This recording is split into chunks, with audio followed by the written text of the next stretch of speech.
Unidos en este patrimonio porteño. De hecho, lo que veíamos recién era el Teatro Ópera. Buenos Aires es la ciudad que tiene más teatros Art Deco de toda Sudamérica, probablemente Latinoamérica y creo que también de Estados Unidos. Acá subimos un poco para escuchar a Gardel.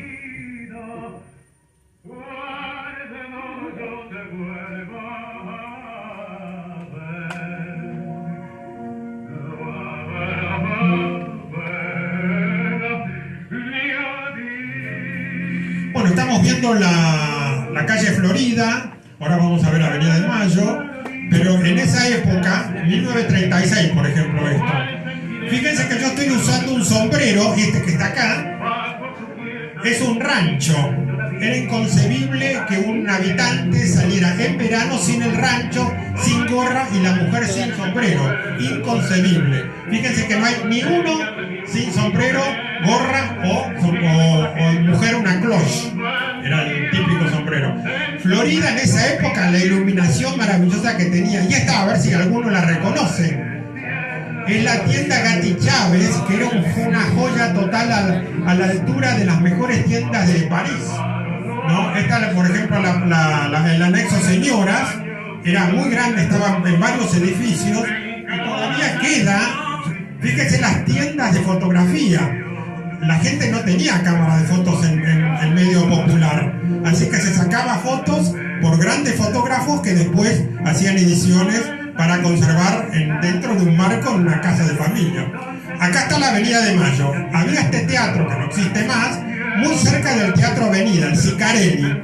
Y se pasaba mucho zarzuela, ópera y toda esa música que realmente representaba las colectividades. Era la época de los inmigrantes, ¿no? La policía, fíjese los cascos que usaba la policía en esa época, maravilloso. Ha cambiado mucho. Las garitas, ¿se acuerdan? Las garitas. En plena calle de Rivadavia todavía circulaban carros, los tranvías, por supuesto. Esto era Avenida de Mayo y Florida. El tráfico era caótico, obviamente no funcionaban los semáforos, no existían. Ya existía la pizzería Guerrín, así que realmente la Guerrín debe ser del año 28, 30. Los primeros colectivos, la moda Art Deco de las mujeres, esto ya es del 35, 40, ¿no? Fíjense la mujer para subir a un tranvía, todo un caso, ¿no? Así que bueno, la época del Charleston, obviamente. Y bueno, fíjense que la línea 2, que todavía pasa por Avenida de Mayo, eran ómnibus de doble altura, le llamaban ómnibus imperiales. Acá lo vemos al lado de la Catedral Metropolitana, y todo en la época que todavía circulaban todos tipos. Después se convirtió en ómnibus. ¿Se acuerdan los Leyland? Estos ómnibus ingleses estuvieron en Buenos Aires, yo me acuerdo del chico. Fue toda una época. Y fíjense lo que era la Avenida de Mayo entre los tranvías, los ómnibus, los colectivos, y llevando piedras en el medio, sin un policía manejándolo, porque en esa época se respetaba mucho más. Las bañaderas que iban de acá al Tigre y llevaban a la gente en pleno verano. Estas eran las más grandes, y este era una limusina o una pequeña bañadera, pero por el lujo era una pequeña limusina de la época esa. Así que muy interesante. Estos eran los tranvías cerveceros. Llevaban las cervezas a las grandes cervecerías, inclusive a la Múnich, que estaba en la Costanera. Fíjense la estación de servicio en la Plaza de Mayo, YPF presente en Plaza de Mayo, y un Leyland, la moda de los señores pitujos. Esto era en Mar del Plata, pero realmente los niños cómo se vestían, y las damas con la cloche. Nosotros justamente hacemos en nuestra sede fiestas de esa época, con ropa de esa época. La casa de discos, esta era Pichitelli cuando recién nacía, que todavía eran fonógrafos acústicos, todavía la electrónica no funcionaba. Y ¿quién no se acuerda de Martona a tomar la leche con vainillas? ¿No? Cree que estaba en la avenida Santa Fe. Y esto era la ideal, acá muy cerca de nosotros. Fíjense que hay muy gracioso a un Bible, y bueno, acá Gardel en un almacén bar festejando, tomando una copa de grapa, probablemente grapa, ¿no? Bueno, esas boquitas pintadas. Fíjense, ahora vamos a ver muy gracioso los maniquíes. Los maniquíes eran tal cual, uno decía, este maniquí, bueno, personificaba el personaje de la época y el hombre también. Todas esas cejas arqueadas, el niño, bueno, acá de nuevo Avenida de Mayo, era de doble circulación la Avenida de Mayo. Fíjense que atrás se veían los edificios que aún están y que por suerte lo protegimos. Esto es, creo, Horacio, Torre Meteorológica Regala de Austria. Bueno, el Palacio Barolo. Está en el Botánico, mirá vos. El edificio Singer, que está en la esquina, acá enfrente. Fíjense que el próximo evento lo hacemos en el Palacio Barolo. Y esto era el Palacio Barolo en construcción. O sea, esto es del año 20. Acá cuando viene el 34, el Graf Zeppelin y los autos de la época. Y ahora vamos a divertirnos un poco con la música de la época en Hollywood. Bueno, esto es Fred Astaire y Ginger Rogers. Esto es una famosa película, Smoke Gets in Your Eyes, ¿no? Es una película del 35.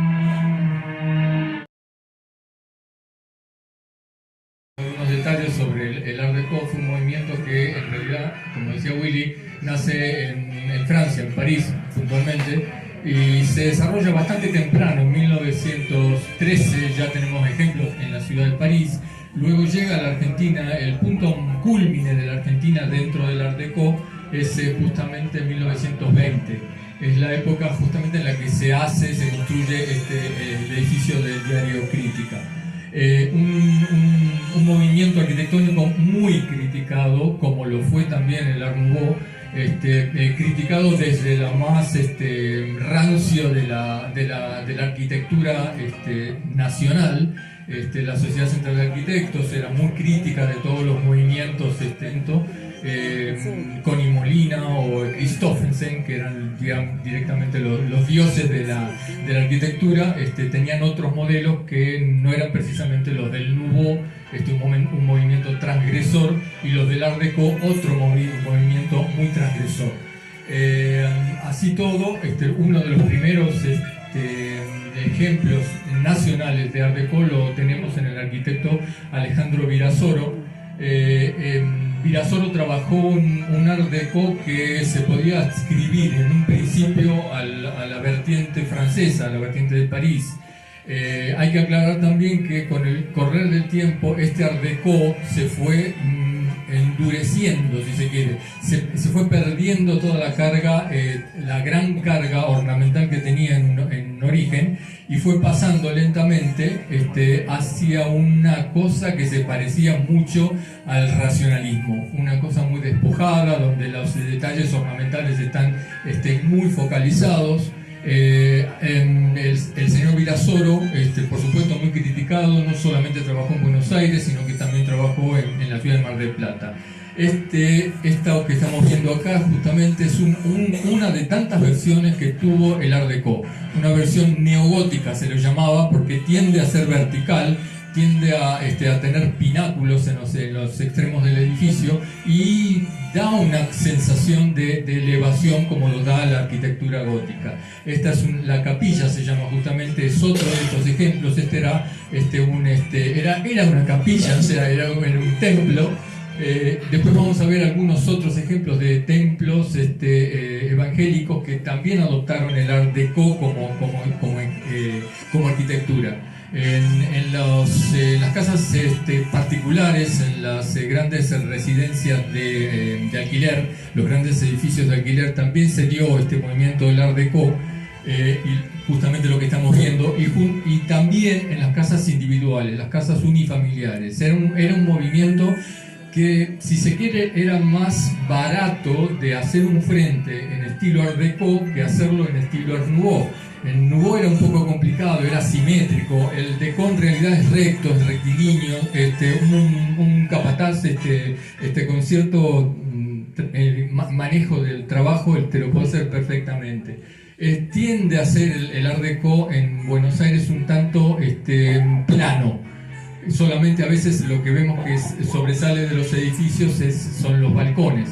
No es el caso justamente de este edificio, donde lo que vemos en la fachada son 4 grandes esculturas. Es uno de los edificios Art Deco que tiene más cantidad de escultura y más importante en su fachada.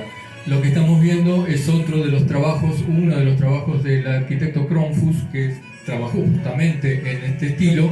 Él llama la atención, digamos, la policromía que se utilizaba durante la época del Deco.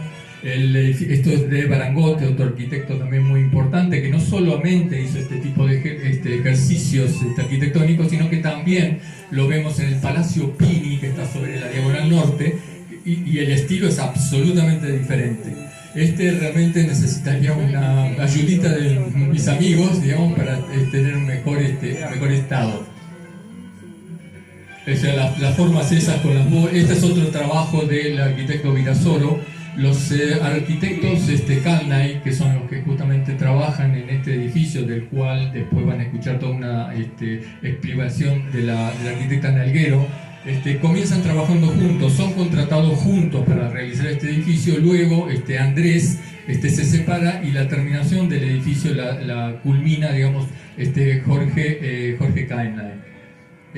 Otro trabajo de Virasoro, vean a veces en el Art Deco hay que acercarse al edificio para empezar a ver los detalles, las formas rectas, los escalonados, de lejos hasta dar la impresión de un edificio academicista, prácticamente como el francés. Está justamente sobre la calle Callao. Este otro edificio que vemos también es de el arquitecto Jorge Kalnay. Era un antiguo, era un cine en realidad. Hoy por hoy ya dejó de serlo, pero prácticamente toda la fachada conserva la estética de ese momento del Art Deco, de esos arquitectos.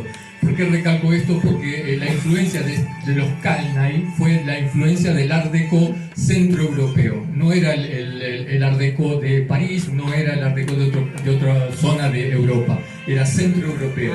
En las calles de Buenos Aires está plagado. Realmente es impresionante las casas unifamiliares en el estilo Deco. En este caso, pintadas. Por supuesto, la pauta en ese momento no era pintar las casas de esos colores, sino que generalmente tenían un color uniforme. Este es justamente el color de lo que en general se daba en el Art Deco. Se trabajaba con texturas, se trabajaba con líneas, con guardas, pero dentro de un solo color. Los garages, prácticamente en esta época todos los garages tienen características del Deco. ¿Por qué? Porque en ese momento fue la explosión del automóvil en la ciudad. Entonces la mayor parte de los edificios no contaba con garage. Entonces, ¿a dónde? Bueno, alguien muy inteligente dijo: yo les ofrezco un garage, alquiler de un garage. Casas de renta en planta baja y primer piso, donde están separadas las unidades, del arquitecto Millet sobre la calle Florida, un edificio de oficinas. Es interesantísimo porque prácticamente se ha mantenido como lo están viendo ahora. O sea, todos los espacios interiores están originales, incluso hay algunos de los departamentos que eran oficinas, muchos de ellos, que tienen hasta los baños originales. En la zona de recepción de este lugar, lo que todavía resguardan lo que era el intercomunicador. Eran teléfonos que las diferentes oficinas y los diferentes departamentos se comunicaban en principio con la entrada. Ahora vamos a ver lo que son los baños y algunos de los interiores. Esto es original de la época, de los interiores de diferentes departamentos. Este es el baño, observen lo que es el baño. En ese momento era moda la policromía, pero marcada, colores muy resaltando los colores amarillos, etcétera. Después vinieron otras modas y desgraciadamente esto se terminó perdiendo. El mercado, todo el progreso, es otro de los ejemplos del estilo. Hay varios mercados en este estilo. Estuvimos hace muy poquitito en San Miguel de Tucumán, donde han salvado y puesto en valor otro mercado, que es el mercado del norte. Realmente era una maravilla ese edificio. Todo lo que eran los interiores y los accesos, por supuesto, respetando estas formas lineales y esta, una de las características es la luz indirecta, prácticamente, perdón. Sí, ¿cómo se llama? Es muy importante la boca, prácticamente igual, evangélica. El Teatro Empire de Sabater, por ejemplo, es uno de los mejores ejemplos que tienen de Art Deco y es uno de los lugares mejor preservados. Es increíble, pero el edificio, ustedes entran ahí y es como entrar a la década del 30, está todo completo. Las pinturas, los murales, todo, la herrería que todavía tienen, por supuesto, todos los mármoles.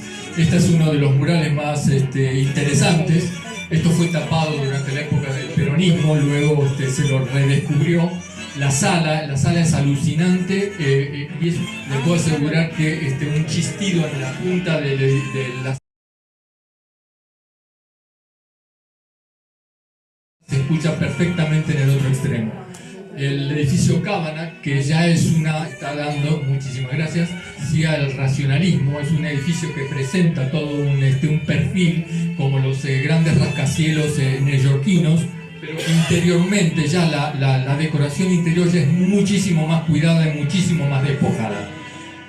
Observen que siempre se valora en el Art Deco lo que es el mármol, la importancia del mármol, pero no combinaciones muy resaltantes, muy contrastantes de mármoles, sino que se trata de colores bastante parejos y suaves. Bueno, puso el 16 por todo el lado. Después lentamente se fue cambiando. Otro ejemplo del arquitecto Virasoro es justamente en Recoleta, una de las bóvedas de Recoleta. Y acá empezamos una recorrida más bien racionalista. Esto estamos sobre Avenida Alvear. El racionalismo se puede decir que fue el cambio ese que yo les estaba nombrando del eje de París a Alemania. Hubo un cambio muy importante en este lugar. Se abandonó lo que sería más o menos el Art Deco de una tradición de Virasoro y se pasó a un funcionalismo alemán muchísimo más despojado, muchísimo más blanco. Esto que vemos acá es de Salamone, es un arquitecto pero que es un genio como arquitecto. Haber hecho en 4 años el trabajo que hizo, realmente ya solamente por eso merecería un monumento.